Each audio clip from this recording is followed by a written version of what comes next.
Well, welcome to episode 83 of the Clive Barker podcast. This is live at Nightbreed Director's Cut. Obviously, as we're recording this part, it's not live. This is an introduction we're recording after the fact. But before we get into that, do you want to start with the news? Yeah, sure. There's some really great news coming out. One of them is that the Madefire Books of Blood Volume 1 is coming out. That has been announced. Yeah. On the Madefire app. So there's cool stuff about this. One of the things is when we were in Clive's studio, actually Ben Meares of Seraphin showed us some original paintings that Clive Barker did for Midnight Meat Train. I think they were supposed to be the City Fathers, and he explained to us how those paintings were going to be slightly animated for the Madefire Books of Blood. And now that we think about that, right, the Midnight Meat Train is the very first story in the first book. Oh yeah. So this is the 30th anniversary of the short story collection Books of Blood, and according to the Madefire.com blog, it says here, this is an all-new visual adaptation by artist Sam Sheeran, adapted by Mark Miller and Ben Meares, and created specifically for Madefire's motion books format. What we have done with the Books of Blood is, I assure you, nothing short of astonishing, said Clive Barker. Prepare yourselves for an experience the likes of which you've never seen. There's a free preview on their website, which we'll add to the show notes. And so check it out. I've also there's also Next Testament. They've done some motion books. I don't think they've gotten to all of the comics yet, but I think the first few. Oh, that's fantastic. So this will have original music by Chris Velasco, who also did music for the Jericho game. Yeah. And there was the engine where this is going to be animated was built by Gareth Barker, who was Clive Barker's nephew. Oh, wow. The script is by Mark Miller. It's going to be illustrated, like I said, by Sam Sheeran, and the project lead and editor is Ben Meares. So thank you very much to Ben Meares for showing us a little preview when we were in Clive's studio. Yeah, that was great. Next thing, Phil and Sarah's Cabal and Nightbreed, the Delirium of Monsterdom. So this is they posted online. It's kind of like an essay they wrote about Nightbreed. So everybody, we'll have a link on the show notes, but people should go check that out. Yeah, absolutely. This is also the same essay that they've published on the 300-copy limited edition Cabal and Other Annotations. In the book, it was called A History. That's on page 51. But here they finally shared it with the rest of the world because, of course, only 300 people would have access to this essay, and it's a really fantastic piece of work. They really go deep into the history of Cabal and Nightbreed and what Clive was doing, how the production went. So it's amazing. This was written in late 2012 for Fiddle Black's 2013 release of Cabal and Other Annotations. So, absolutely. They're also making some very exciting announcements. Yeah. So the next one, the definitive story of Hellraiser, the 2000 is set to be released in 2015. So this is a book by Phil and Sarah. It says here, we're also happy to make an early announcement that we've signed contracts with Morgan Creek to write what we hope will be the definitive making-of book about Nightbreed using their materials and exclusive materials from Clive's archives and the archives of others. This will follow our similar official studio-approved book on the making of the first Hellraiser movie, due for publication next year, 2015, with Nightbreed's book due for publication in 2016. As with the Hellraiser project, all images, production materials, anecdotes, and assistance from collectors and from cast, crew, and anyone involved with Nightbreed gratefully received. So, that's going to be amazing. Maybe we should compile some facts about Occupy Midian and send over to Phil and Sarah. Oh, for sure. Yeah, definitely. And you could even let them give them a picture of your Midian key. Oh, absolutely. Yeah, that's a good idea. Yeah. So Phil and Sarah, there's nobody more comprehensive and more knowledgeable about Clive Barker. So anything they write should be should be jumped on. I mean, as soon as it's available. I wonder if they're going to be self-publishing these the way they do their encyclopedia set that they're kind of making about Clive. The Memory, Prophecy, and Fantasy. Yeah, or if they're going to have a publishing company. I don't know. I guess we'll find out. They're only going to come out in 2015 and 2016, so there's still enough time for those details to be announced.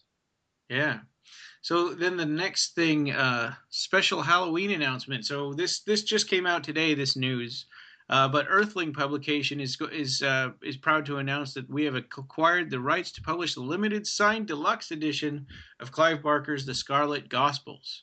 So this is really cool because they did the 20th anniversary Hellbound Heart. I think so. Yeah, so now here we are.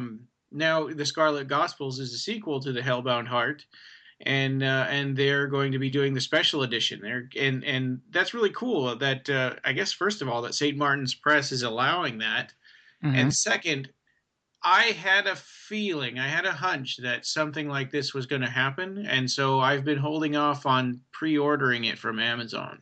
Also, Earthling Publications also released that amazing set for the Books of Blood, right?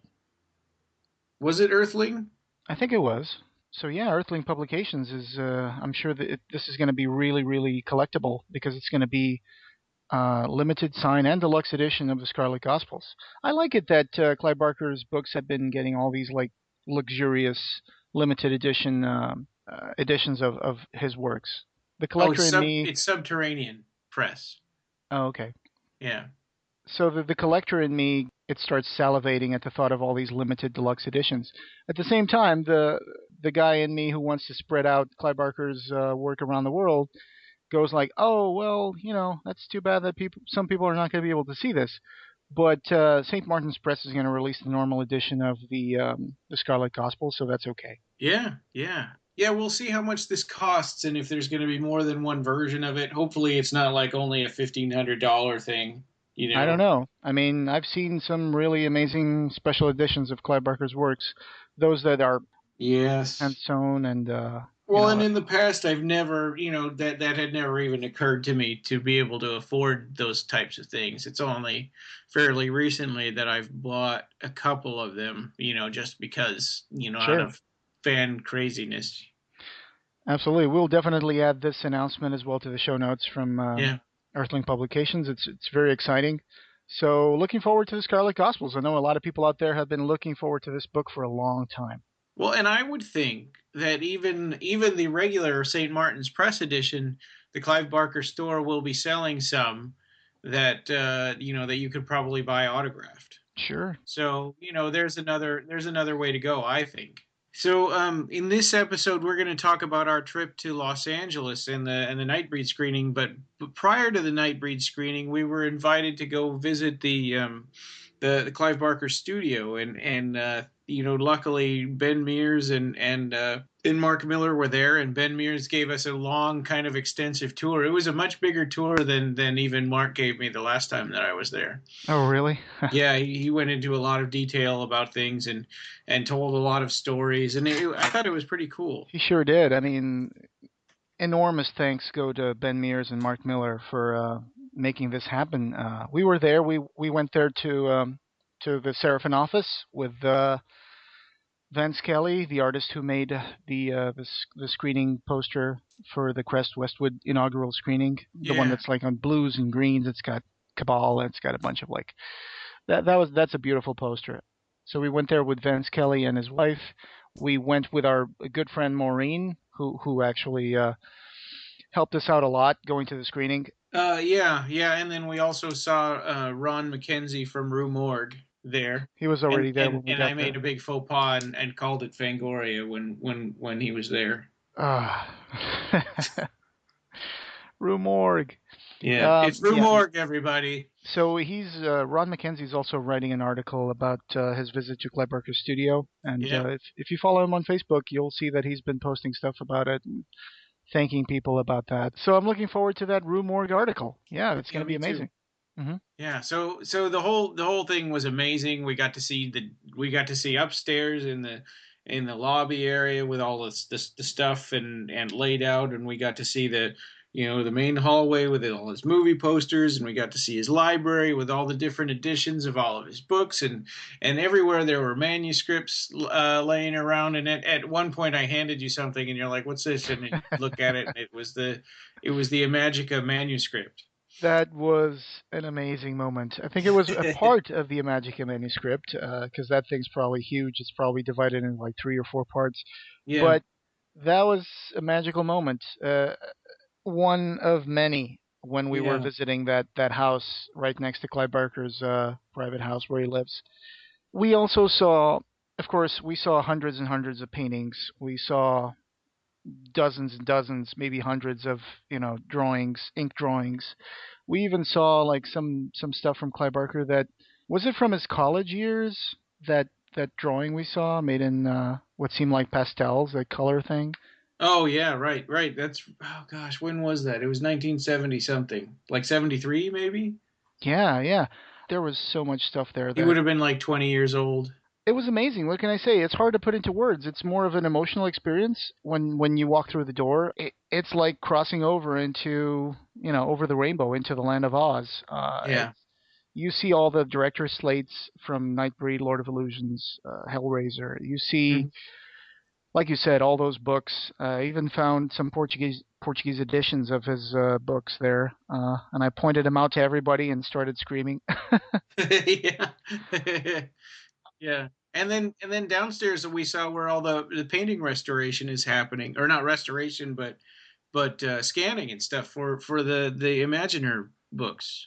Yeah, absolutely. We went downstairs where they had all this camera rig set up and all the paintings were against the wall. And actually, I think Jim was working on the portrait of Mater Motley, right? Yeah, yeah, right.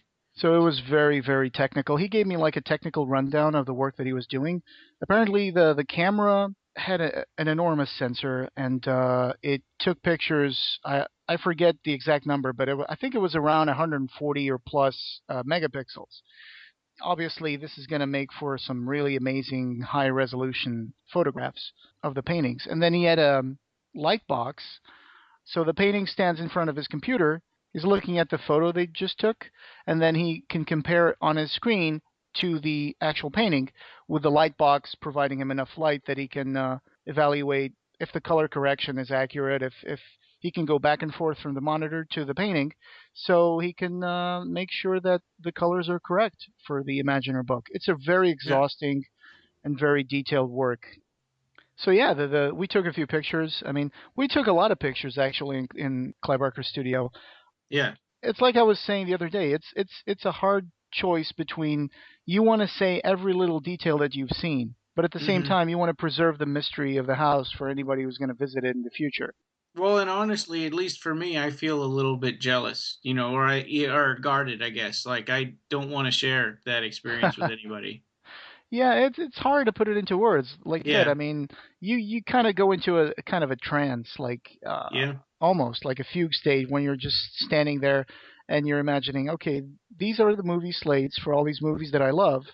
These were the slates that they used on set, and it's like you feel so connected to yeah. everything, to the Clive Barker's work. You feel connected to it. Yeah, and every painting is an original painting. They're not posters. Right. So Yeah, you can pick up there. There was an office that was full of like Clive's manuscripts, like you mentioned.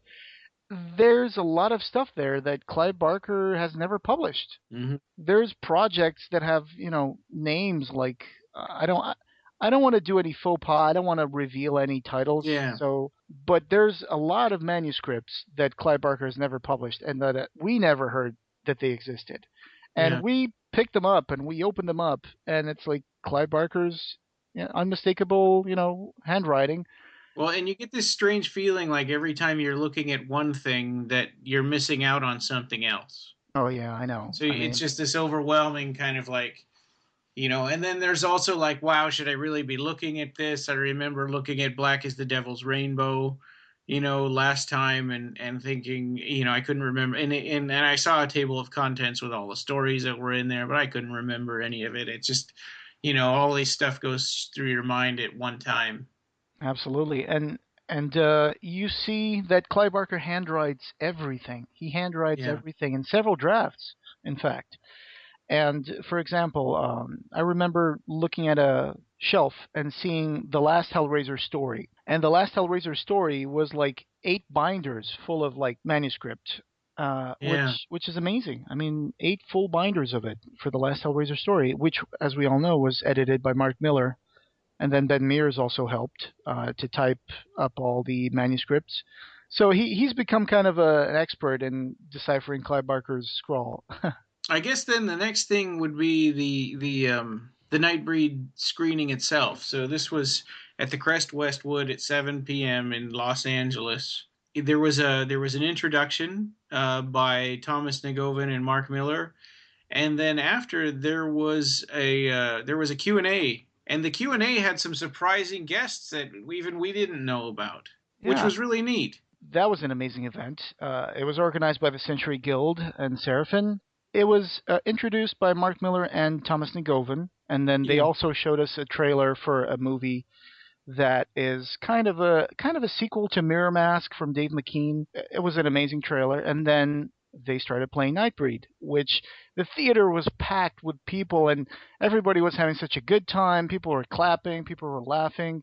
It was an amazing ride. After the movie, we got to see the panel, and the panel was even better because Clive Barker Yeah. was there. Yeah. So Clive Barker said his piece. We also had, of course, Thomas Negovan as MC. We had Mark Miller. Ben Meares was there. Simon Bamford, Nicholas Vince, Charles Hayde, and Bobby. So Charles Hayde, we didn't know he was going to be there. I've never seen him or heard anything from him since Nightbreed. Absolutely, I know he's been directing movies now. He's actually been directing movies for the last 12 years, I guess. Yeah. He actually took the opportunity to plug one of his upcoming Yeah. movies, Yeah. which was nice.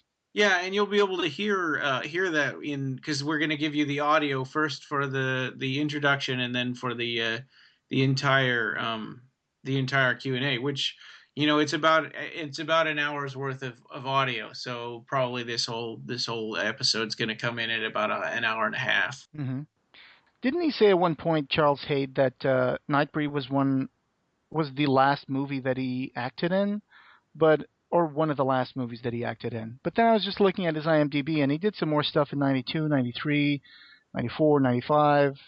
He did a Well, few I more think that things. was what got him the idea that he could direct. That I think that's accurate. Yeah, that's probably what he did. So he's been directing a lot of movies. He directed some TV shows like Criminal Minds. He directed a few episodes on that. Oh, CSI Crime Scene Investigation. He directed an episode. So yeah, he's been busy. He's been very busy. He still looks pretty good. He still looks pretty yeah. good. But you know who else looked pretty good? Who? Clive Barker. He Oh, was yeah. Yeah, he was looking amazing. I mean, he came on stage. He talked about his experience, and I think that at one point I was getting this idea that he was finally at peace with this movie because this movie probably hurt him more than a lot of people imagine. Like what Oh, happened to this movie in 1990 really really hurt him. I mean, he said in interviews that this movie it took him like almost 2 years to get over the fact that his movie had been tampered with and kind of disillusioned him a lot yeah. towards directing movies. Luckily, in '95, I guess was in '95, he still made Lord of Illusions, which was an awesome movie. Yeah. Yeah. Incredible movie. And what was it? I think did he tell Mark Miller at some point that when he was autographing Nightbreed that it was the first time that it didn't hurt him to autograph Nightbreed? Yeah, that was I think Mark Miller brought him like a VHS, Yeah. and that's exactly what he said. It's like it doesn't hurt to sign these anymore. And you mentioned to me while we were sitting in the audience, oh man, I asked him to sign that movie so many times. Yeah. Well, and it's interesting to me because I always thought that it was a slap in the face to ask him to autograph like Transmutations and Rawhead Rex. But it hmm never occurred to me that he wouldn't like signing Nightbreed. Geez, I mean, I've had him sign all kinds of Nightbreeds.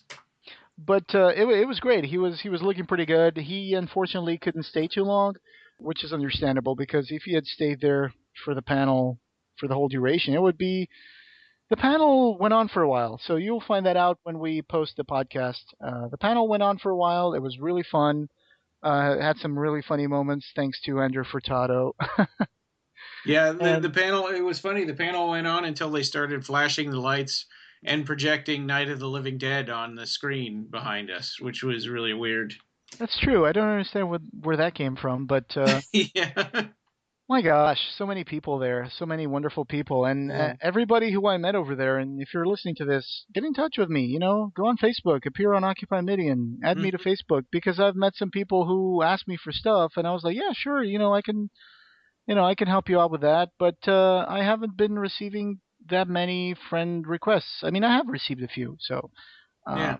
yeah, but we had some pretty cool looking people there, and Yeah. we met Bradley Guards. We had our friend Anthony Lloyd, who we got into the screening. He was really happy, and we were also there with our friend Maureen and her friend Zena. So that was fun. That was really fun. And my gosh, at the end, it was just everybody was taking pictures. Everybody was asking for signatures on Yeah. autographs, and it got a little wacky after a while. You just start feeling like I don't know which way to turn. Yeah. Well, and they named us a few times and thanked us, and we actually had the audience cheering for us, you and I.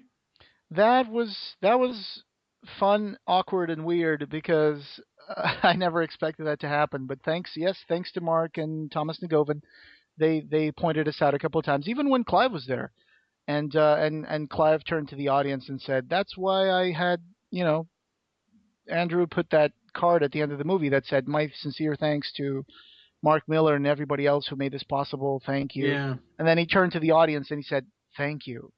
And I was like, you know what, Clive? No, thank you, Yeah. because I didn't do this so I could get Clive to thank me. I did this because it's an awesome movie. I love Clive Barker's art, and that's just the least we could do as fans is to help out this movie get the recognition it deserved. But since he's thanking us anyway, we'll take All right, well, why not? it. And Bobby, she asked me a question, or she asked us a question. She asked me and you Yeah. to give our opinion on why this movie still holds up after 25 years. So you'll get to listen to my answer and Ryan's answer on the podcast panel Yeah. recording. So hopefully what I said made sense. And yeah, so I ended up asking a few questions of my own at the panel Yeah. because, of course, there were people asking questions, but at some points it seemed like the audience was pretty much in awe of what was going on. So Yeah. up went the arm. So hey, and I was like, Simon, Yeah. I tell them was about I was too Onaka's tired and sister. out of it to ask questions. Yeah, we initially had planned to go there and be more like the Clive Barker podcast. Like, let's get some questions going. Let's interview everybody before. But when you get there, after the entrancing experience of visiting Clive Barker's studio and the Seraphin office, you kind of just want to sit back and relax because it was an emotional roller Mhm. coaster that whole day. We we Yeah. both started out pretty early to get to LA, so I think we were a little tired by the time that the screening was done. Tired and starstruck and just trying to make sure that we get to see everything and talk to everybody. And yeah, and it's kind of weird when you're in this natural kind of conversation to stick a microphone in somebody's face. Yeah, I think at one point I just kind of said, you know what, let's just enjoy this because Yeah. I would like to see the panel in person and not just looking through the visor of a camera. You know what I'm saying? I mean, Yeah. you don't want to be the guy who's witnessing all these amazing moments just looking at your camera or your phone. That's not what we Hmm. wanted to do. We wanted to enjoy and savor this. It was a one of a kind experience, a night to remember. All right. Well, so then, without any further ado, here it is, the introduction and Q&A for the screening of Nightbreed, the director's cut in Los Angeles at the Crest Westwood on October 27th, 2014. All right. All right, give it over here. All right, so we're sitting at the Crest Westwood, and this is the culmination of 2 years of work at Occupy Midian. More than 2 years of work. It's a great victory, but of course the fight continues until we have an international release. That's what we want. So I'm going to pass over the mic to Ryan. This is filling up nicely. There's Andrew, and Andrew, say hi to the podcast. Okay, he waved. I hope you all heard the wave. Okay. Yeah, so this has been really exciting. Prior to this, we got a tour of Clive Barker's studio, thanks to Ben Meares and Mark Miller, which was really cool. And we got to meet Ron McKenzie from Rue Morgue also, and Vance Kelly, who did the poster for this event that we're at right now. So, yeah, super awesome. This is really exciting. Ann Bobby is here, Simon Bamford is here, Nicholas Vince is here. Andrew Furtado is here calling people Chinese masters. Why do you say things like that? There's so many worse things I've said all night. Do you want me to find something worse? Compiling them? Yeah. What you heard before was me and Ryan talking while we were sitting in the audience before the screening began. Next, you're going to hear Thomas Negovan introducing the movie with Mark Miller. Success with Hellraiser, and so the vision broadened for his retelling of the book Cabal. And if you don't know, something that's kind of legendary, bulletin board fodder, is just that the film got so re-edited, they wanted it marketed as a slasher film, that instead of the monsters being the heroes, the entire story got turned around until at the end of it was something that Clive couldn't even recognize as what he had written. And so the idea that someday there would be a director's cut is something that Clive never thought would happen. No one knew where the film was. It wasn't anything that he ever thought would happen. And so then Mark Miller one day found a box of video cassettes in Clive's house, and it started a 6-year mission to find the lost footage. And I feel like you should tell this part. So this is Mark Miller, Clive's Vice President of Sales. He went the tall person way. So tell people what they're going to see tonight. Well, you're going to see the film that Clive wanted to show you guys 25 years ago. It's every bit. We found. I don't even know where to start. I'm beside myself. Are you excited to start on a big screen? That was the thing. Everybody has home theaters now, so the idea of the theatrical release isn't as big a deal. And I said to Mark, I was like, I'm never going to see it on a big screen. Like everybody does. What, con screenings, stuff like that. I was like, no, it's got to be in a big theater. We've done a couple of conventions for the older versions, but this is a real movie.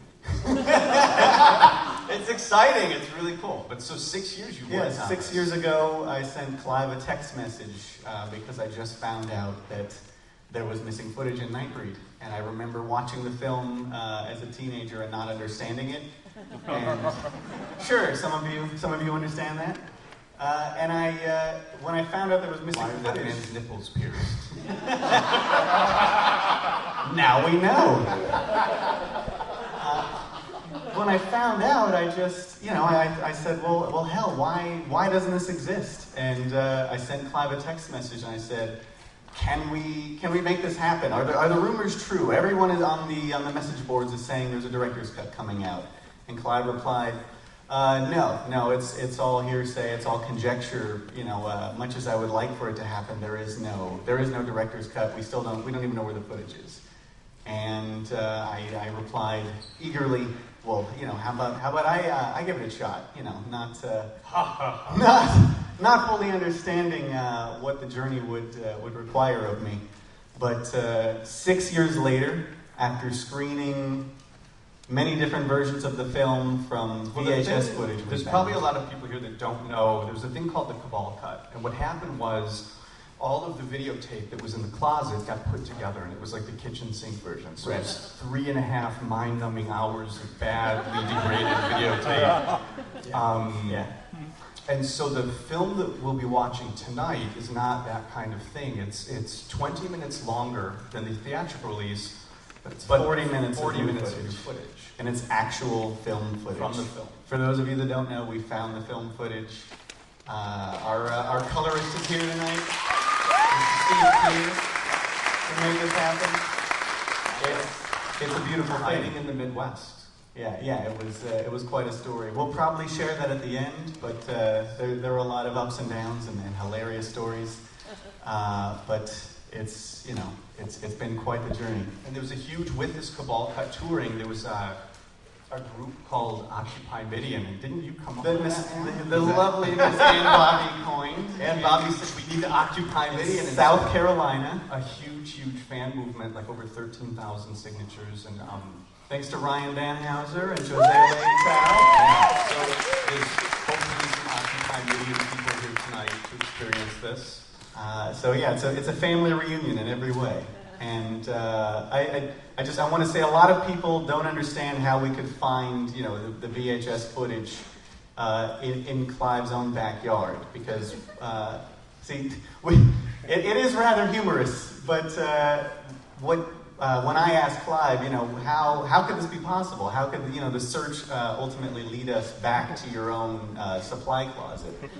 He said, well, when the film came out, it was destroyed beyond recognition, and then he had to go promote a film that he had no interest in promoting, that was not the story he wanted to tell.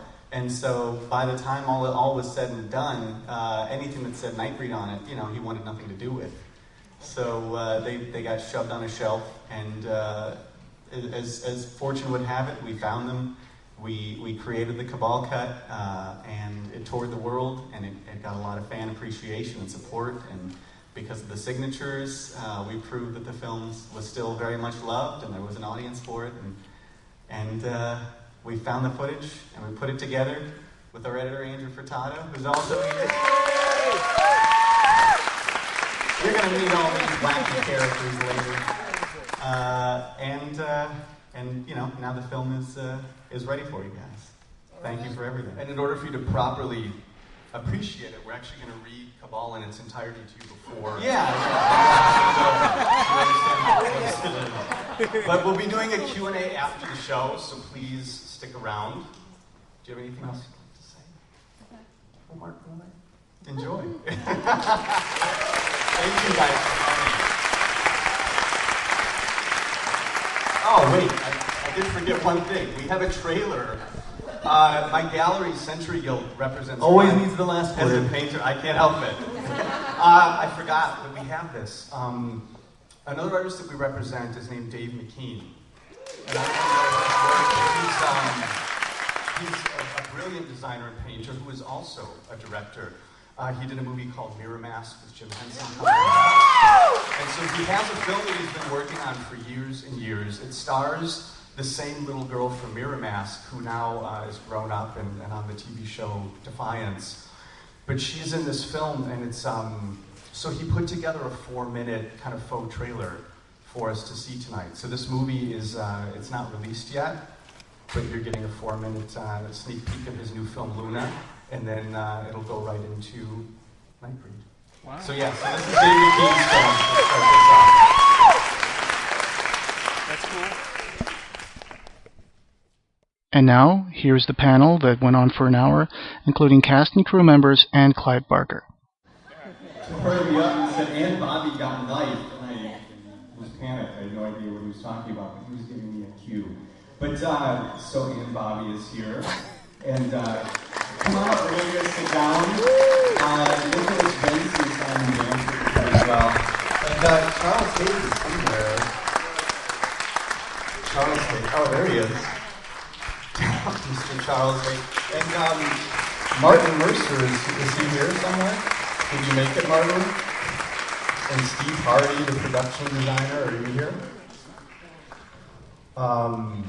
And Andrew Furtado, the editor of the director's cut. Where are you?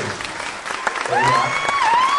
Mark Miller, who produced the director's cut, and of course a very, very special guest, Clive Barker, is here for us this evening.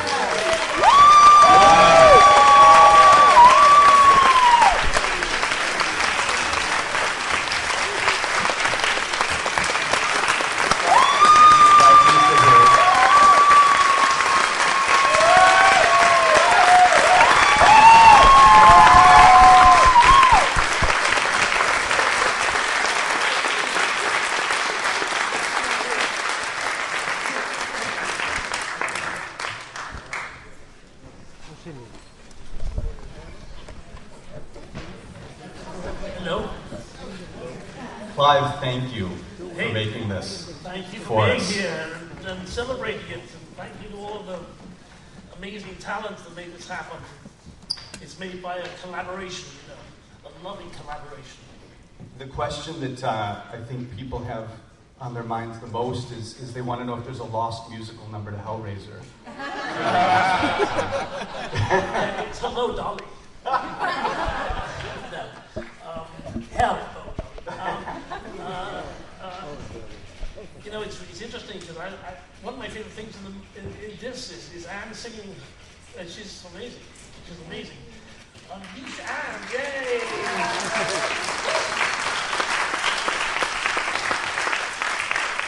I have never seen it the way I've just seen it on the big screen. So I'm fighting back tears here right now. It's just amazing to see it. Amazing. This is 25 years of waiting for this to happen.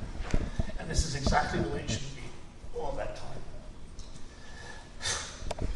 To see this and think if this had come out like this at that time, I mean, it was so far ahead of its time. And people say that a lot, but the more research that I do into your world, I find that constantly to be the case. I don't know, I'm not being coy here. I'm not absolutely sure that if it had come out 25 years ago, people necessarily got it. Thoughts? Dead silence. Everyone's listening. Well, I just feel as though there is always going to be a reluctance when it comes to celebrating the odd and the strange. And this is a movie which celebrates everything that we are, and that the people who run big movie corporations are not. Right? Simon just said to me, it's about art, isn't it? And it is. It's the Nightbreed represent the need to and the urge to create, to be different, the need to be different, the appetite to be different, not just the enforced necessity because you were born that way, though I was born this way. I was born to make art and suck cock, but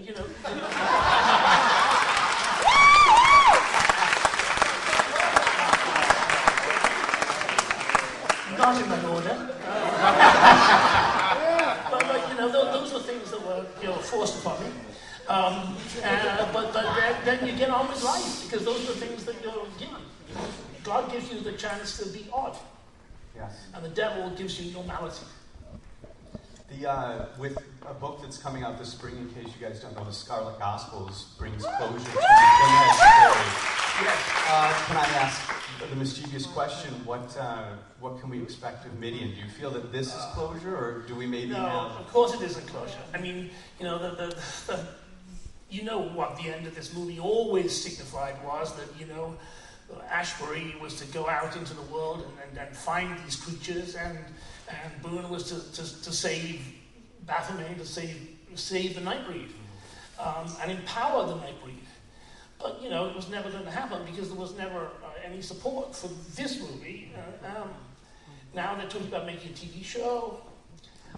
Maybe that will happen. Maybe it won't. I know that there's stories in my heart about these characters, and I know that there's a story yet to tell, an epic story yet to tell about these characters. But I don't hold my breath because I've been disappointed a lot. But there has to be a Sondheim number. Say again? A Sondheim number. A Sondheim number would be nice. At least, exactly right. Yeah, Into the Woods. But actually, the nice thing is that I think we need to learn to be content with the things we've been given. And courtesy of fate and Mr. Mark Millar and all his team, I've been given this. And I don't think I think it will be mean-spirited almost when you say, well, what else can I have? What else can I have? Can I have another one of these? Yes. In a way, this is a thing that is complete unto itself, and I'm very, very, very grateful that it is in the world. And I think it's going to give a lot of people a lot of pleasure. And I think a lot of people who aren't even born yet are going to see something that I believe about the world put in the form of a movie. And I thought it had been lost forever. Tomorrow, it's unleashed on the world. Yeah, Tomorrow's I know. the release date for the Blu-ray. it's a very cool thought. 25 years in a day. You know, it's when I was 1 and saw this movie play, I said, 25 years now, I'm going to edit the shit out of that.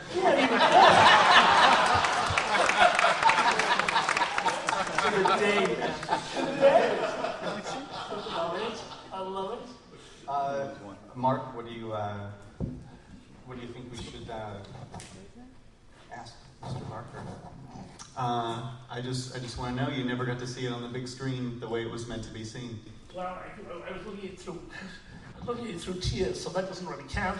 I'm going to have to sit in a cinema without anybody around me and with my Kleenex beside me and watch it free of anything else. It's an amazing looking movie.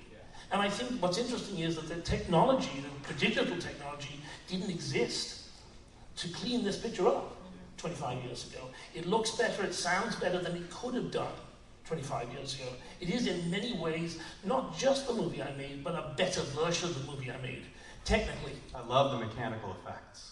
Yeah, I love that it's all costumes and builds and tactile. The fact that it's constant. Yeah. And that's where I go back to what I was saying at the beginning. This was made by a lot of people, and I wish everybody who made this movie was in this room right now. Because there were, some of them are passed on. Dickie Martin, who cut this picture, regrettably is not with us anymore. An amazing talent.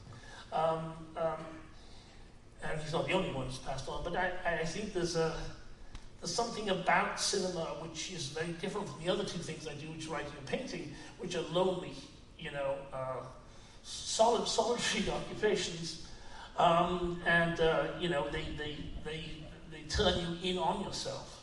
Cinema drives you out into a collective endeavor, and if you have fun, then the memories are half the joy of it. Unfortunately, the memories were soured by some of the people I dealt with later, but those are healed memories now. They're healed by tonight. I don't know how to respond to it. It's not a common end to the story when you hear of things like this happening with studios. Well, this has never happened before. Yeah.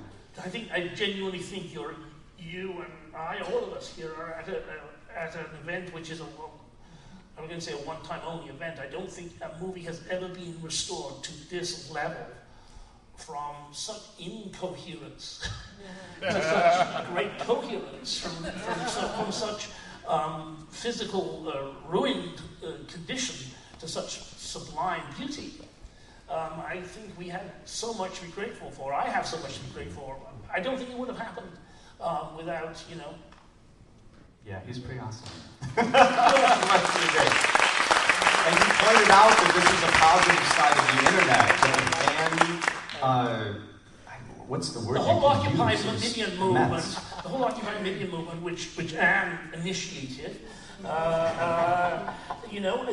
that's another part of this great puzzle, this great human puzzle, which made this possible.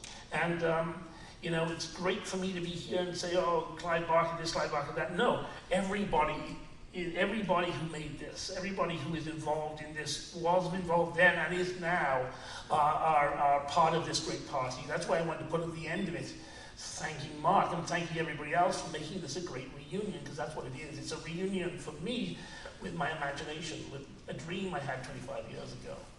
I'm going to take this opportunity to ask a personal question. Do you feel that 7.5 inches? Do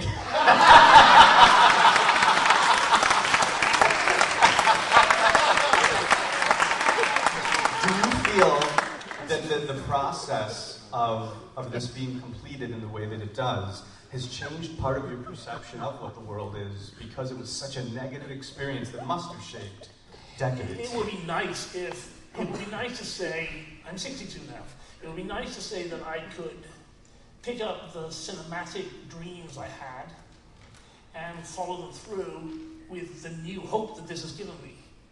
And I'm going to try and do that now. I mean, I'd sort of given up on movies, You give up on movies because there's so many punks and schmucks who get in the way of artists doing the job.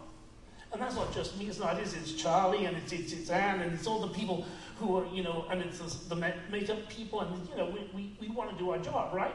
And they get away. And I thought pretty much, I pretty much raised up my hands in surrender and said, okay, I'm not going to do this. I'm not going to try this anymore. I'm going to go home and write and paint, and at least I know that nobody will bother me when I do things.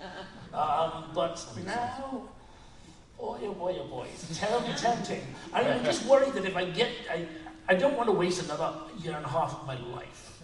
Right. Nobody wants to do that, right?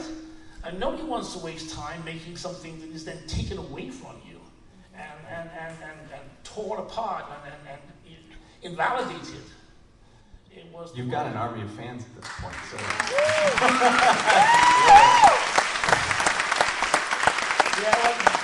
Maybe I'm going to hold it down after this one. I've got to go home, unfortunately. I've got some stuff to do. I do want to just say thank you to everybody on the station and everybody out there. Thank you for this evening.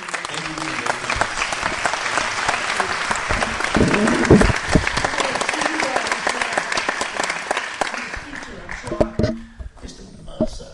You look even younger than you did last year. How are you? Sorry, Clive, you have to forgive me. I've just come back from Britain and my ears are pretty bad from the airplane. Yeah. Sorry. They beat you around the head with don't they? Your ears go bad. Right. We should get together and make a movie, Mr. Hardie. Yeah, it'd be lovely. Yeah. But it's fantastic. Absolutely fantastic. The digital restoration is superb. It's all done Really with hand brilliant. puppets. Yeah. Good night, ladies and gentlemen. Thank you. Thank you, Clive.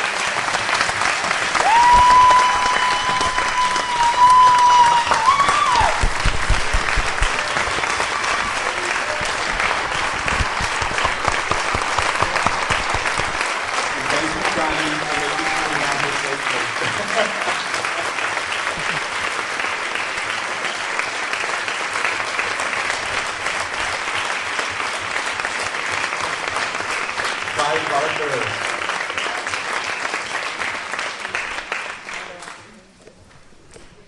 Now, Andrew Furtado is going to do stand-up for the next 47 minutes.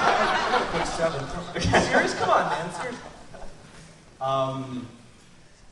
It's pretty overwhelming to see that. Like, knowing how much went into it and how much disappointment was wrapped up in it. And Mark has told a story that he had his VHS copy that when they finally watched it. Tell her. What? It's right there. I was like, what? This is going to be a long night with Andrew Furtado having a turned on microphone. But he gave it to Clive to sign, and Clive told him, this is the first time I can sign this, that it's not going to hurt to do so. So it's just like, it's, I feel like it's really important what we saw tonight. I'm really happy about it. I should introduce you to these people, just in case. We'll skip you. Crush it. Crush it. Andrew Furtado did the director's cut edit. Nicholas Vince, you might recognize, you don't have the Moonhead, but he was the chatterer on Clive's first film, and this was Kinski. Simon Bamford, in Clive's first film, was a very, very rotund and terrifying, but of a Cenobite. Can you take your shirt off so we can see the chest tattoos and the nipple piercings in this one? And then, but the dick jokes have stopped him. And then Anne, Bobby, of course, you recognize. And Martin Mercer, you did effects on this, not storyboards. You're a storyboard man. Yeah. Clive gave you your I breakdown. do storyboards and concept art now, but back then I was just one of the background creature guys. You had the main core group, and then we did all the masks and so on and so forth. That's fantastic. All those incredible practical effects. Mr. Charles Hayes, who I hope is a lot nicer than he was in the film. Great. And we recognize Mark from the introduction. charge of all of those beautiful, beautiful special effects would have been Mr. Steve Hardie. Am I correct? Is that the way you describe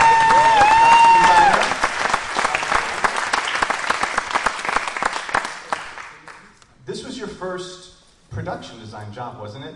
You worked on, am I right, Return of the Jedi and Highlander and things like that in a smaller sense? And then this was your first... working with Clive, doing makeup effects on Hellraiser, but he knew I was, art department guy, and they were, he was brave enough to give me the chance to design the movie as the first thing I ever did. What's it like seeing this with what your job must have become across the last 25 years?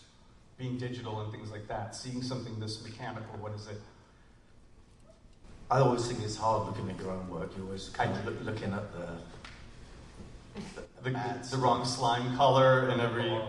Yeah, but no, I think, it stands test of time. It's really cool. I wanted to just let that silence hang for a minute.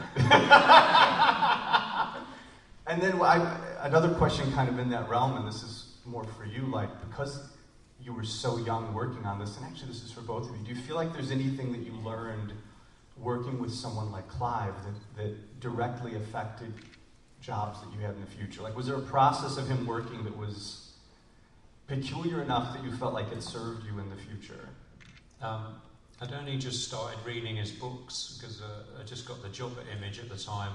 So after reading the Books of Blood, which were brilliant, they're amazing. So that was really impressive to meet Clive and see his illustrations as well, and the fact that he'd done the covers, those beautiful covers of the original pressing. So that was very impressionable at that time.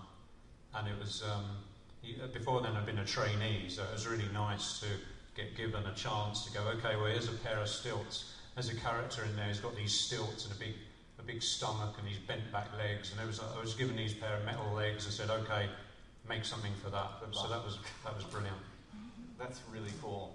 Clive, a lot of people don't know this. Clive was an artist before he was a writer or filmmaker or anything, and so part of some of the things we've been doing on Kickstarter with the Imagine Our Art books is documenting a lot of his drawings and paintings. And I had watched some of the bonus footage on the DVDs, and people were saying that working with Clive in the production, he could just immediately upside down draw whatever ideas he had, and that must have been interesting for a director to be able to so visually share what it was that he was creating. You guys worked with Clive, obviously, on Hellraiser. Before this, what was it like having the escalation in budget, or did he not? Or did he keep you in the same tiny, tiny little trailer rooms? Hellraiser was such a small scale. I mean, it was almost like one house, one set, one family, a very few cast. To go from that to this was sublime to the ridiculous, really. Well, yeah, I mean, we went via Hellbound, so we were at Pinewood as well. But the original studio that we filmed Hellraiser in, it's not much bigger than this stage. The production really was tiny, probably about the quarter of the size of this room. So yeah, that was, but we had done Hellbound, which was also at Pinewood Studios. But I do remember walking onto the set of Midian and just looking, just going, oh, wow, that really is tall, isn't it? Because it's about 3 stories tall, the actual physical set. So you just reminded me, sudden flash, what Clive was also doing when we were doing Nightbreed, when he was sketching stuff, was making Rorschach images. One of the original crew T-shirts is a Rorschach image where he just, I remember him watching him doing it, folded the paper, oh my god, it's beautiful, it's just absolutely... That's how he did all the illustrations for Cabal. Yeah, for the Cabal. yeah, and absolutely extraordinary. You have a ridiculously soothing voice. It's called jet lagged. Do you remember the set actually burned? It did. Oh no! Yeah. Which the I think set helped, Midian, or it helped the look of it. No, it was actually when I first my first morning on the set. I got off the plane from New York and I got onto A stage, and Chris Figg, who was producing, came over and said, "Welcome to the set and come back in 2 weeks because the set burned down. Okay, so I got to hang around London for a little while before we actually started shooting it. How does it feel to have your musical number back in? That was a big thing that Clive was upset about. And the first scene when they did the re-edit, the first scene they put back in was that number. That wasn't on purpose either. It was fate. I was going through 36 hours of footage. I love this. The only scene that I had fully cut, ready to show to Clive, is Johnny Get Angry, aka my new fucking ringtone. I couldn't handle it at first, and now it's stuck in my head. I know every word. I cut a music video for it. And the last Q&A we did, we had a free DVD or one of the Blu-ray sets to give, and he made someone sing that song. Hell yeah! Are you kidding me? I wanted to get stuck in somebody else's head, so I can call them late at night and go, "Is it in your head too? You angry, bro?" I'm done. Okay, but in all seriousness, was when you knew that got cut, I mean, it's kind of like a nice highlight of you. Do you know what I mean? And to see that back in, that was such a... It's strange seeing this because I really, aside from the Cabal cuts that we saw at like Mad Monster and a couple of other cons, I only saw the theatrical cut once. And that was 25 years ago.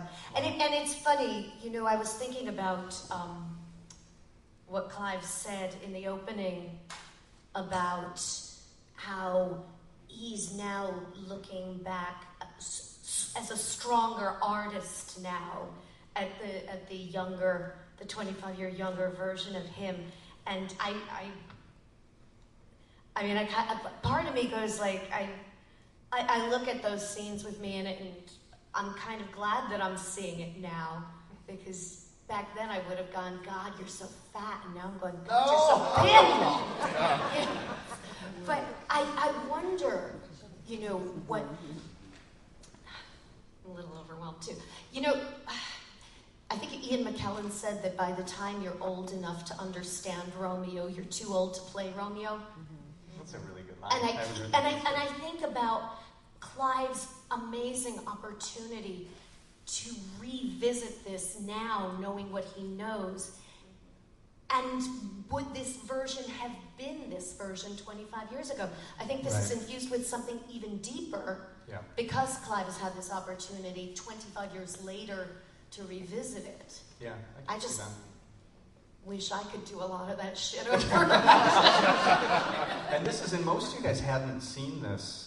I know you Simon told me that he waited, that he wanted to wait to see it with you guys. We saw that opening this week, and then we waited until we were here. Oh, that's very sweet. Tonight was the night that we really wanted to see it on the big screen with you guys.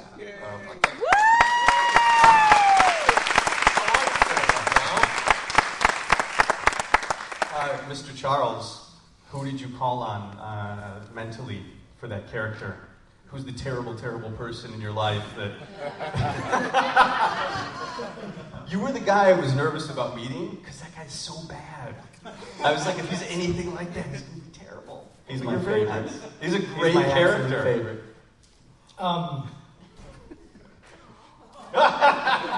That's hard, because I'm such an easygoing guy, Isn't that where the fun is, though, is getting to just like...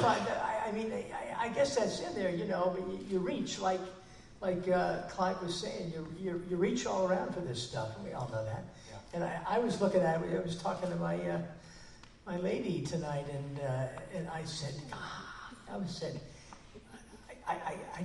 don't know if I don't like this, but I mean, it was the character. It was kind of scary. Yeah. I got a couple of things I want to throw out here, because I also got to go in a bit. There's a couple of stories about this, though. They're pretty interesting. Personally, they're pretty moving, actually. First of all, this is the last thing I did, a large role as an actor, because this is when I became a director. And I became a director because I would sit there in my trailer, and I would see that the world, and this world in particular, was going on, and I was this much, and it was everything. The sets, the lighting, and the artwork, the art direction is extraordinary in this. I mean, just extraordinary. Just some of the best stuff I've ever seen. The work with masks, the work with costumes. I mean, it's just extraordinary that was happening. And I felt sort of really kind of out of it. Sitting in there, you know, in those days, you know, smoking Dunhill cigarettes because I was in London, you know. And it just got me going. I remember one day a couple of things happened. I spent a lot of time with Dave Cronenberg, right? Spent a lot of time with Dave. Woo! And yeah, and he's a really cool guy. So he and I just, well, one of the things we did is we got a barge and went on the Avon River all the way from Evesham to Stratford. How about that? And at one night he said to me, we were having a glass of wine and talking around, he said, "Do you think a typewriter could take a shit?" You gotta know him. You gotta know him. You gotta know that reference. Taking lunch. And we would talk about these things in our lives. Do you think a typewriter would take a shit? And at one point, I was mentioning the fact that I had been looking over the door of the studio, and there's a wonderful, in the commissary, there's a picture of David Lean directing a wonderful photograph of O'Toole, Lawrence of Arabia. There's this beautiful thing. And at one point, you know, I was talking about what I was going to do. I was sort of, you know, I played that kind of a character before, and you know, I was kind of having those. We've all had those sort of restless moments. And he said, "Well, why don't you try directing? Anyone can do it. Look at me."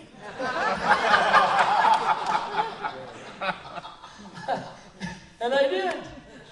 And I've been directing for 25 years. You directed me. You know?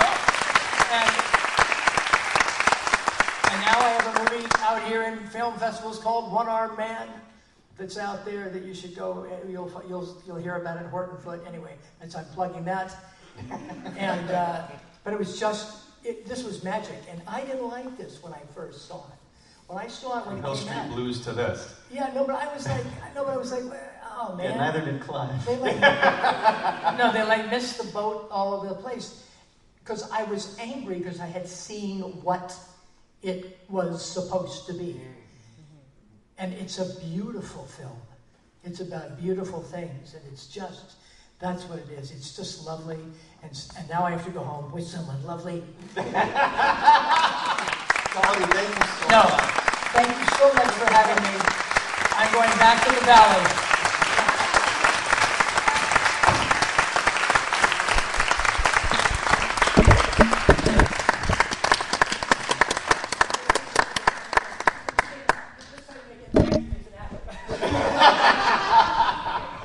Can I just, as a quick segue, Steve, were you the one who went up in the helicopter with me in Calgary? We were on a break and they wouldn't let us go up with the second unit, and so we just went fuck it and just rented a helicopter of our own, just like went through the mountains. I think that was some other English guy.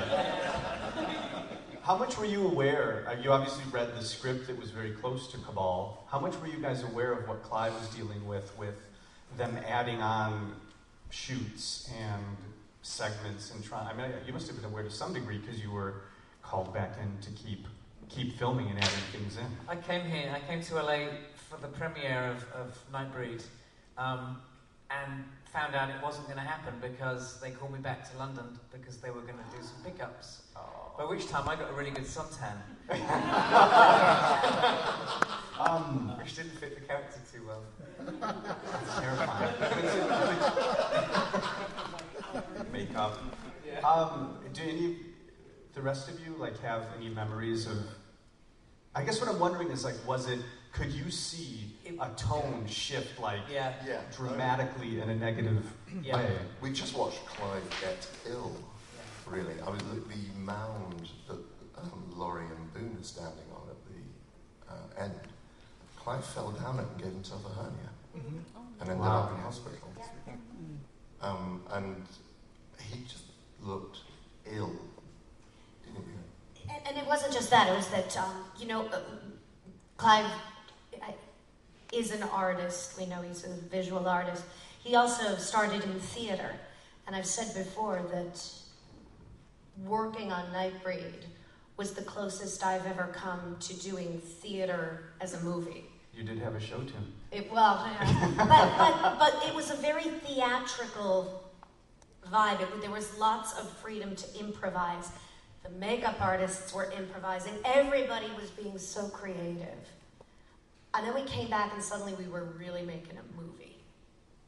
You know, it was just that energy had shifted. And the book was so moving, and the screenplay was even more moving. And then the film came out, and it kind of wasn't. You know, it just wasn't what we'd been making at all. I remember walking. I walked out of the screening in London, and came back at the end, and rather stupidly, Clive was coming down the stairs surrounded by journalists, and I was coming up the stairs, and he said, Si, what did you think? And I said, it was fucking awful. How did that go over? Hey, he didn't speak to me for 10 He fell down the years. I learned a lot that day. Don't drink it. Yeah. So hearing all of this, and I know that you were aware of some of it, when you guys got involved, how did you get the editing job? True story. I met Mark at the Magic Castle with Alan McFarlane, who's out here in the audience. Thank you so much, Alan, for introducing us. I made fun of him because he wore the wrong pants. And they wouldn't let him in? They wouldn't let him in. And what did I do that you didn't do? All right, don't act like we've told this story before. It's messed up. He wore the wrong pants, and at the Magic Castle, it's very dressy. See, now this sounds stupid. I'm just watching you. I'm watching Why did you do that? You said That's me. like a but he went and bought new pants to get in, and I didn't do that last time I went. See, you ran it. What? I was a college student. I was jerk. not going to be denied entrance to the Magic Castle. It was going to be a magical night. And I made wouldn't fun take of no you for an for it. answer. I'm sorry. So I bought the only pair of dress pants that I could find, a pair of black skinny. He looked like a dingus. But ever since that So moment... you guys are getting an impression of what it's like knowing Andrew Furtado. So I'll never forget the night I got the text when Mark was like, Furtado can actually fucking edit. He's really good. Available for hire. No, but when Mark asked me to do this, I had never seen the Cabal cut. He invited me to go see the Cabal cut. And you remember what he said earlier about it? I'm not allowed to say it, but you remember what he said about it? 3.5 hours of fun. And, but literally the whole time I'm watching it, like before Mark even asked me to edit this or anything, I'm just sitting here going, God, there's so much here. There's so much here. And there's a musical number. And I'm like so pumped. And then he asked me to do it like 2 weeks later. I'm like, duh, let's do it. Come over and we'll get hot. So when you first studied Shakespeare. That sounded way weirder than I wanted it to. I edited in my room. Can you tell everyone that you edited this movie in your underwear? We did edit to the point, he came over every day. We only had a month and a half. Well, we only had a month, but I took a month and a half because we had to do sound stuff. But we only had a month to restore all the footage. So I had 36 hours of footage to go through. And I had a girlfriend at the time. That's not anymore. Not because of this. I don't call it the ex-girlfriend Nightbreed or anything. But we only had a month to edit the film. So literally, I was eat, sleep, breathe, masturbate, Nightbreed. And Mark was... It doesn't matter, does it? But Mark would come over every day on his time, because he works for Clive. His morning, up early, I'm up at 7 a.m. starting to... And his early... That's when you masturbate? I'm an overachiever. And he comes over at 1 o'clock every day, and it got to the point where he was so comfortable and he knew my temperature in my room that he would take his nice pants off and put on like gym shorts and just get in there and edit with me. What's wrong? Masturbate. We don't masturbate together. We're adults. We do it in different rooms. We ask, you done yet? Just like to point out that Mark's mother is in the audience. I'm glad someone said it. I love your son. That makes it worse. This is what I'm here for, by the way. You guys, I'm just a punching bag. Please, keep them coming. And his wife. Oh, yeah, hi, Steph. His wife. As much as I'm enjoying watching I'm done. that, I have a question. Who came the furthest tonight? These guys. Some guy, yeah, you did come from. Who came because you had to see this movie? Because I know people bought plane tickets. I think our digital painter might have flown pretty far to come here. Wisconsin. That's pretty And you far. came from Detroit, right? Yeah. That's pretty. Christian Francis came from Winchester, UK. Yeah, I but guess he that's worked true. on the film. It doesn't count. Does anybody have any questions for any of these guys in particular? And not one hand goes up. See, Furtado? Oh, there's one there. Jose. In total, how many hours was it to get full makeup, full costuming, and just because, I mean, it was pretty shitty when I worked as, Cat in the Hat one summer, and all I had to do was put on a damn head.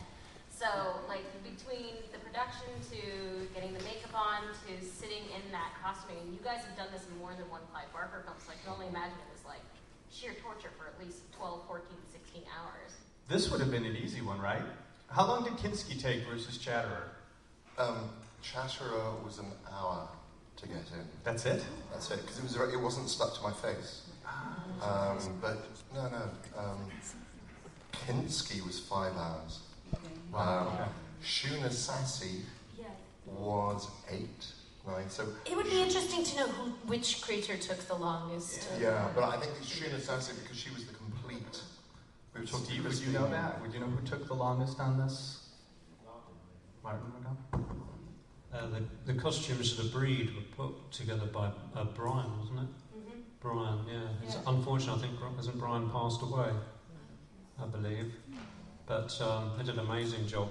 And they scoured all the markets. There's a market in London called Camden Market.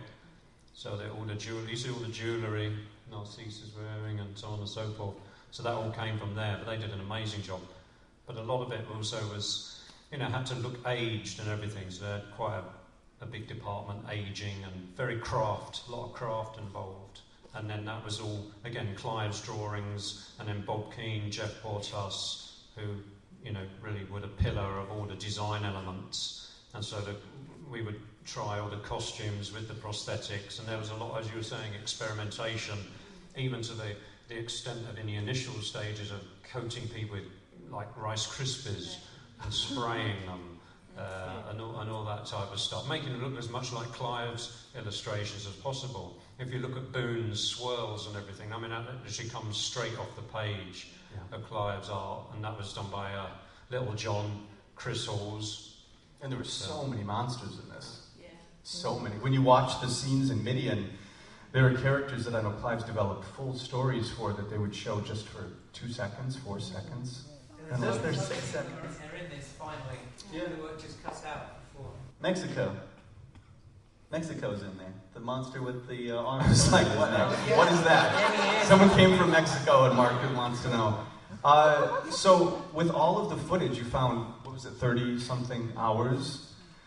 What if people complain the most about not being in there? Jose, you would know that. I can tell you what I've heard. Yeah, I want to hear. People have complained most about not seeing the love scene between. Yeah. ask Paul. Right? So Jose and Ryan run the Clive Barker podcast, and they do all Yeah, let him have it. Yeah, I guess one of the things that people complained or expected most out of all this restoration was maybe the love scene between Shuna Sassy and Pelican. Perverts! Because they got such a nice bedroom. It's so beautiful. You can see it in the special features. Yeah. I guess there just wasn't enough for a full scene, right? It just wasn't. It wasn't a part of the plot. It was just one of those days where they set the monsters out to just have fun and run around and do improvise scary things and improvise. Because it was they just shot a lot of things for the title sequence. You know, when Nightbreed flies by the screen and you see all the monsters doing these things that you don't see them do in the movie. that's what that was for. And it you know, the title sequence lasts 15 seconds. There were only so many monsters you could put in it. And, it was pretty amazing as it was already. So yeah, ask a tough question. Come on, I want to hear a tough question. I have a question for Simon Bamford. If anybody here has read the second draft of the script, they would know Onaka started out being a woman. There were actually plans for sex change. I wanted the part so much. There were plans for Onaka's sister to appear in a future sequel? Yeah, after they killed me, obviously I was a bit pissed off that he had to die. And they were talking, obviously, it was all structured for a sequel to happen. And Clive did say to me, because after Little John appears as the woman with the tits. He gets the blood. They realised they could create some quite very realistic women. John men. was so proud of those tits. Look at Andrew's face. Look at the surprise on Andrew's face right now. Second. Look at the surprise on Andrew's face.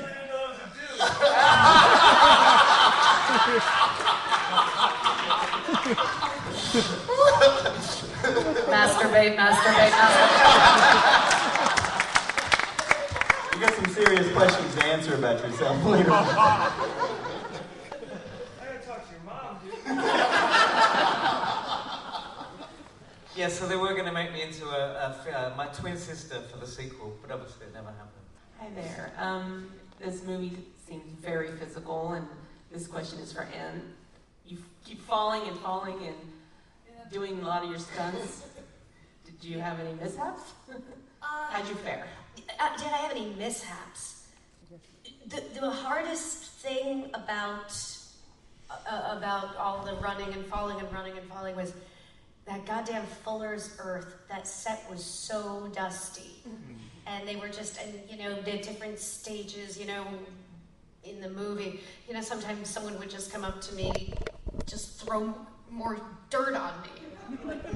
And my stand-in, Kathy, one day, she was on the set all day with a surgical mask. Lucky her, because at the end of the day, she showed me the mask and it was just black. All I could think was, man, how many months have I been sitting here breathing this shit in? But I also smoked like a chimney at the time, so I guess it's all a wash. But it was, and the other thing was, all those Matt scenes, watching the walking through Midian, I keep forgetting they always tried to pull me off and just like, if I had 2 minutes, and inevitably it was right before my lunch break, they would say, can we just borrow you for just a few minutes? Can you just walk around this screen? And I was like, God damn it. Now I get to walk and run more in front of nothing, and damn, that was a little bit of a hazard. They always cut into my lunch period. How much of Midian was built? Was that did it feel like an immersive set, or was it kind of tricked out? That A stage was very immersive. And also outside, of course, there were the gates of Midian and the walls of Midian. On the back lot. On the back lot. Yeah, I was there. I remember running around that field at night. Naked. Eloquent. We have a question here. I'm going to hand this down. Great work, everybody. Thank you. You still haven't told us how you found the lost film. That's a great question. We were actually found a distributor in Scream Factory who's done an amazing job here. Packaging is incredible. And the 3-disc set has tons of bonus footage. It's an incredible it's presentation. And we had fully intended to release the VHS footage. We were going to digitize it and try and clean it up as best we could. But they didn't give up hope, and they kept pinging known storage facilities all across the states. And every time it came back, nope. Finally, we got a hit. After a few things, one came back and said, yeah, we have a 35mm print and a trailer. We didn't need that. We finally got a hit from a facility somewhere in Ohio or Iowa, Idaho, one of those vowel-y states. And failed geography, the Midwest blurs together. Somewhere there. And they said, yeah, we actually have like 500 boxes that say Nightbreed on it.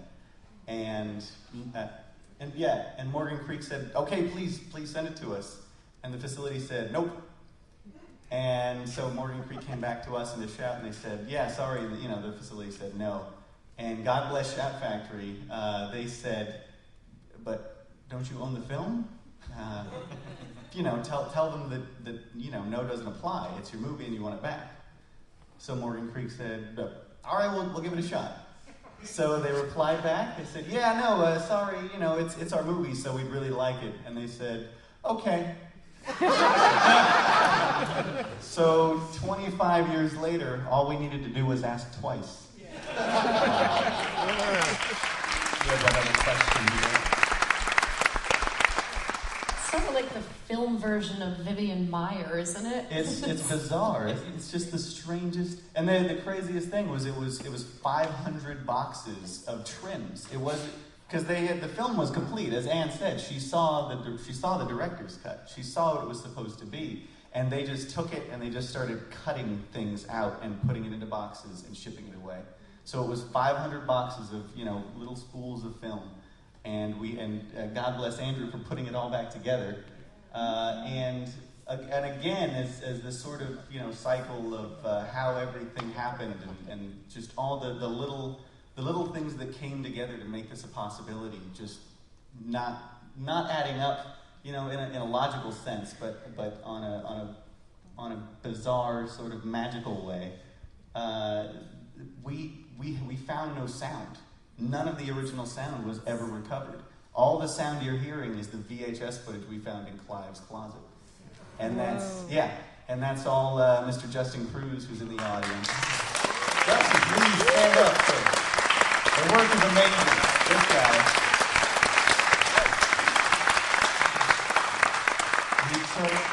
He took VHS audio that was 25 years old and he made it sound amazing. Yeah. I'm curious, was there a physical set in the Alberta wilderness of the cemetery? And if so, is it now part of the tar sands extraction zone?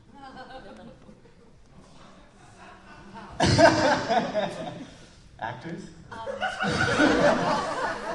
didn't understand the question. I was the only actor who went to Canada.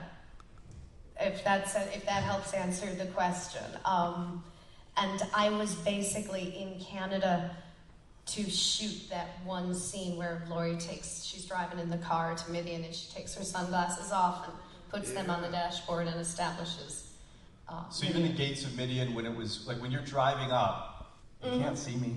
No, I can see you now. You guys look good up there, just so you know, with that curtain. You all look pretty fucking awesome out there. It is so beautiful. But so the gates of Midian, that was where that was on the back lot. That was in London. Yeah, that was the back. What was Canada? The bar, the driving. Oh, it's funny because that was all London. That cowboy bar. No, it was. Oh yeah. Wow. That you were talking about how immersive the set was. One thing that I remember now seeing this is how much we utilized our production office building. That building was the police station, it was the Sheerneck Inn, it was the hotel. It was the house. It was the house where Steve the family Hardie gets stretching killed, the wasn't dollars. it? That was, boy, every day that poor staff had to change offices because we were using one room for something. Yeah, I think it's always difficult, making England look like America. So Canada.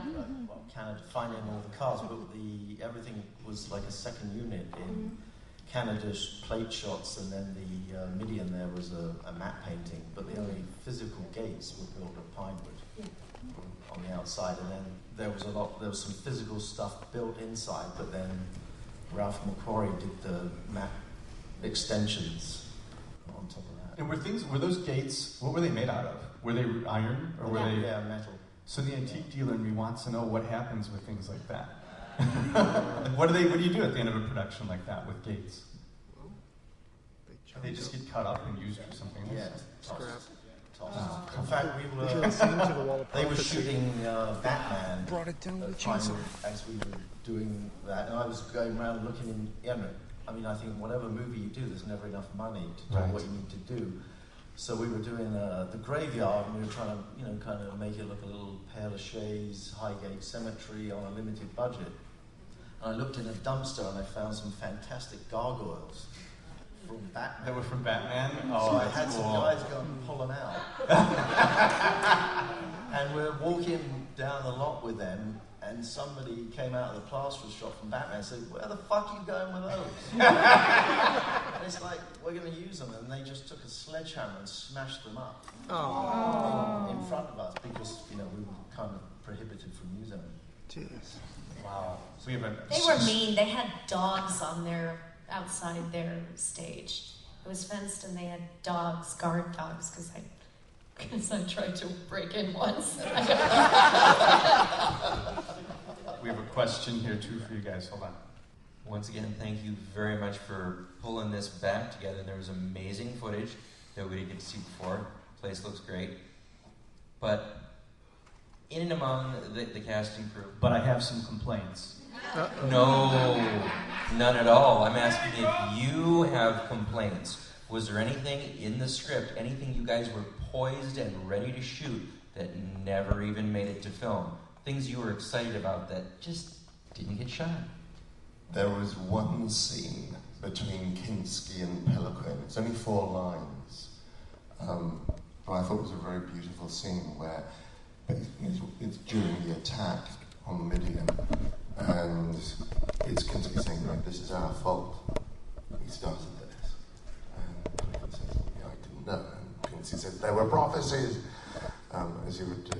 And I was wondering if that would come back in, because I know Ollie Parker, who plays Pelican, wasn't available to film it on the same day as me. So we filmed our pieces on separate days, and I was wondering if that was going to come back in. And I was really looking forward to seeing it.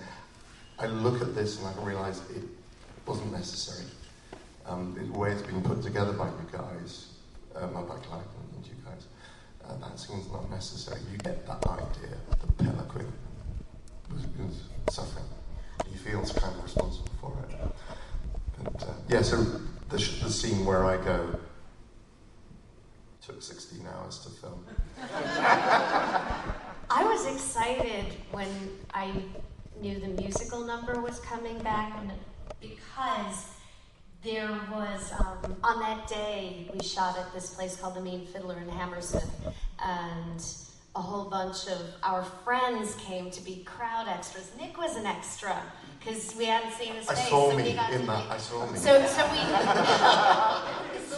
Oh, yes. So we took all of our friends and grouped them all in one part of the crowd, and in shooting coverage of the crowd, we sort of leaned a little heavy on that side, and my sister was visiting. She was on spring break from college, and she came to visit, and she was standing next to Neil Gaiman, who was standing next to Pete Atkins, who was, and it was all of Clive's friends, and they were all in that crowd, and I wish that we had held on to that. Well, you can't keep everything, but that's the one thing that I wish was still there.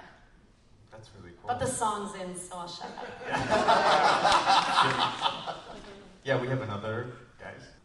Because of the success of what you guys have done with Nightbreed and the success of Hellraiser, back in the late 80s, early 90s, there was a comic book series that merged the two. It was called Jihad. Unfortunately, the name was Jihad.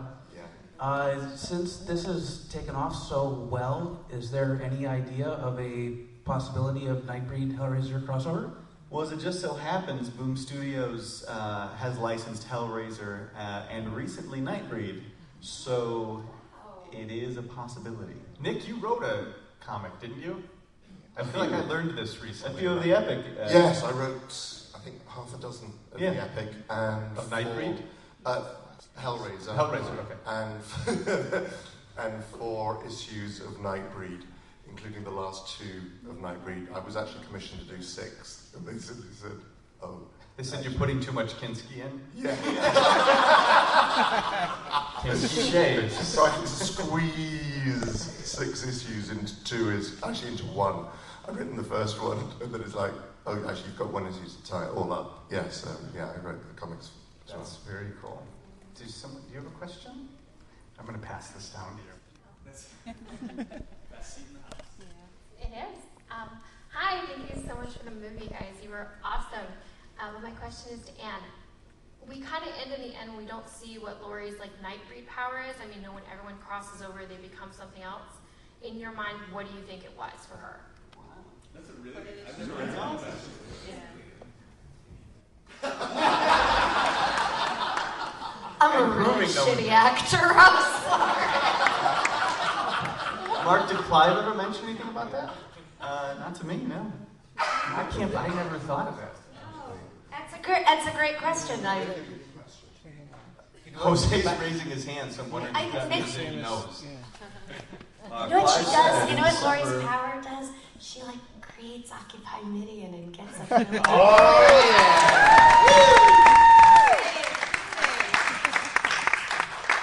As a follow-up to that question, you once told us on the podcast that at one point it was considered to give you similar markings to Boom after you get bitten. Yeah. Any idea why that didn't make it into the movie? It was the sequel. Right. Absolutely. I don't know. Actually, I don't know. You know what? We experimented, but I think that, honestly, I think that Clive wanted to keep it very much the God is my witness, Gone with the Wind. Yeah. You know, sort of traditional Hollywood ending. Yeah. You know. Does anybody else have any questions as I wander, like Phil Donahue? Right now, to the crowd. Mother Ed does. What'd you say? Oh. Mother Ed. It's Mark's mom. Oh, I'm saving her for last. This was such an amazing film. I do have one question for all the actors. Was there any moment where you were terrified or scared of anything? You mean in terms of the monsters, or what was? Of the sets, the monsters. Craig's mullet. Visually, are you so detached? Like, for example, something like Hellraiser, where you're putting so much makeup on that by the time you get to set, you're so much in a work mode that it can't phase you? I understand what she's asking, but yeah, I don't, because Simon and I I've spent a lot of time around Image Animation Studios. We've been working with them, so you see the plaster pattern. You have the great privilege, as far as I'm concerned, of watching these guys sculpting and seeing this stuff literally on a bust of our faces and seeing them grow. So you see the whole process behind it. So it's different. I've always said that we're the ones who get to go to the conventions and go all over the place, but really, from the films that we've done, it's the special effects people that have created these genius pieces of art. Yeah, we're true. just the people inside them.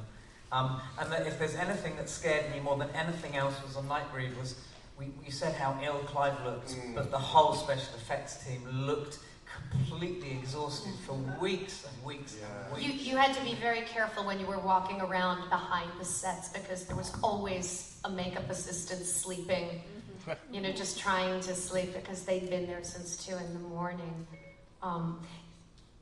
I think the thing that kind of fears, oh, is that me? Siri, shut it off.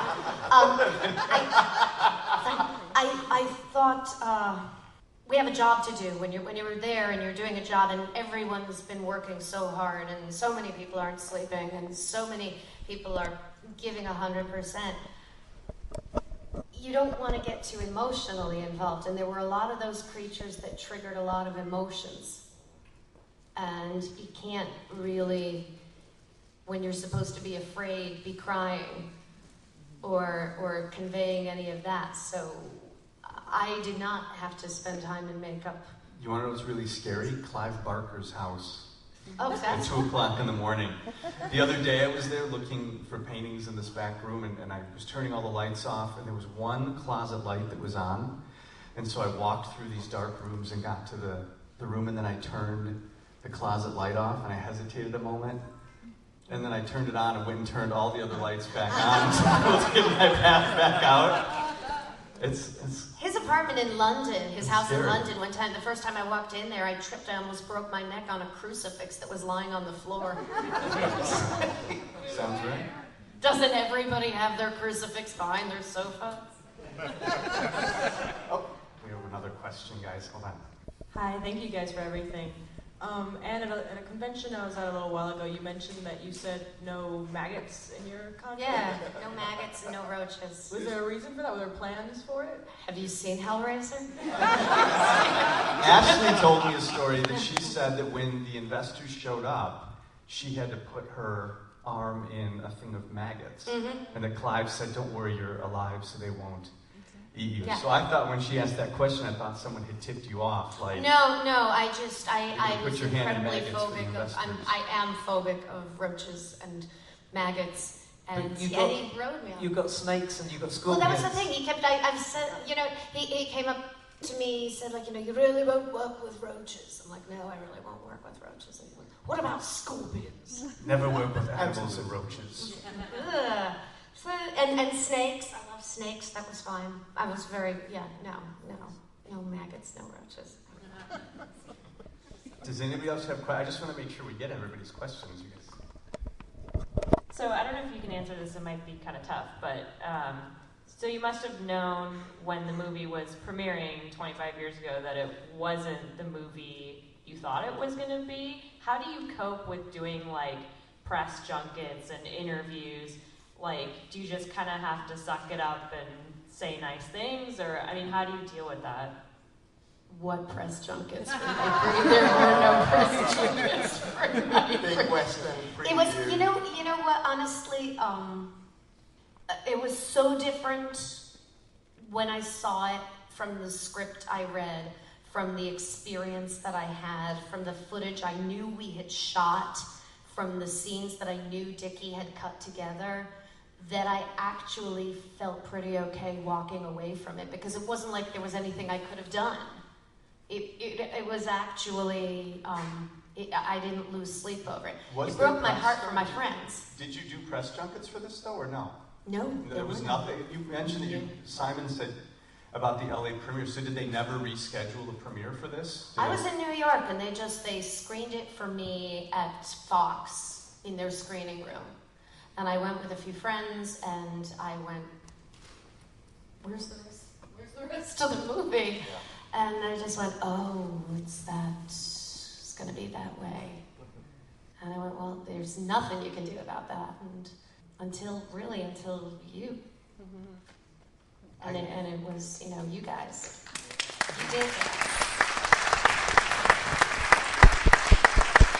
that. Is there anything else that you guys want to say that didn't get asked, or anything that you've been asked so many questions about this across the last few weeks? Is there anything that's come to mind that we haven't gone over before we let these? I'd like to ask Jose and Ryan a question, because you have talked to so many people and you are involved with the podcast. What do you think? I know everyone has a who's been here. What do you think is the secret to the longevity of this film? Why does it endure? What is it that made people believe in this so much? I think the secret of the longevity of this film is that it calls out to the outcasts, the people who are awkward, the introverts, people who like to get lost into worlds of fantasy. Midian is our Oz over the rainbow. It's the place we go to feel safe, despite the Sons of the Free.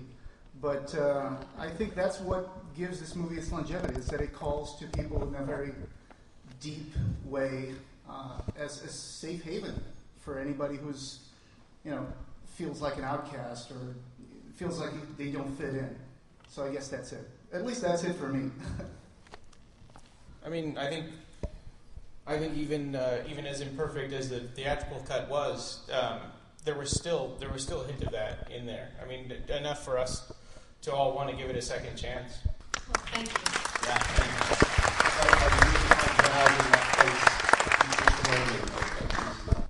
When I was a kid, I rented Nightbreed. And I kept on going back and rented Nightbreed. And eventually the rental store gave him the copy of Nightbreed. It's exactly as you guys have said. This is the movie for the outcasts, those on the outside of society, or who feel they're that way through sexuality, through race, whatever. This is where they have people. Kind of sounds like it's come back at the perfect time, doesn't it? Yeah.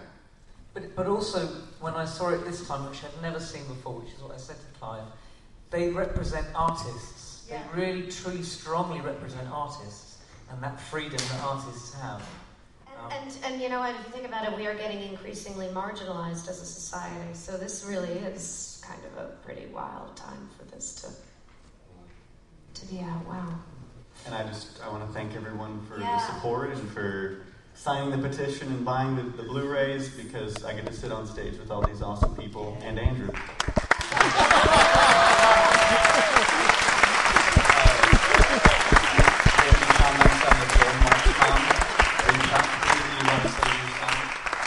Actually, I've never seen the other cut, so I have nothing to compare it to.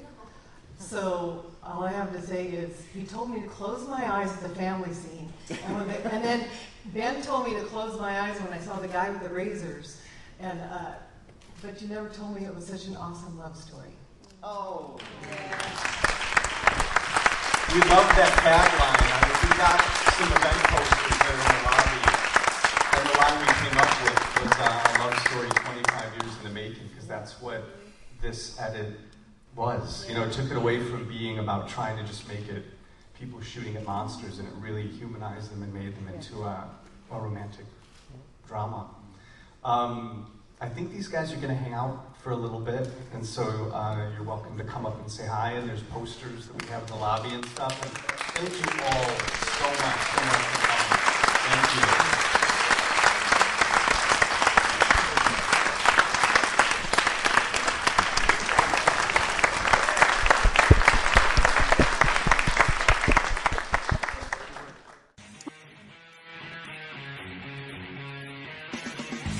You can reach us on the web at www.clivebarkercast.com. Leave us a review on iTunes. We're on Podomatic, Xbox Music Store, TuneIn Radio, Stitcher, Double Twist, BlackBerry, and Pocket Cast. Like our page on Facebook and join the Occupy Midian group. On Twitter, we're at BarkerCast and at Occupy Midian. The forum is www.clivebarkerfans.com/forum. Opening theme by Colin Lakativa.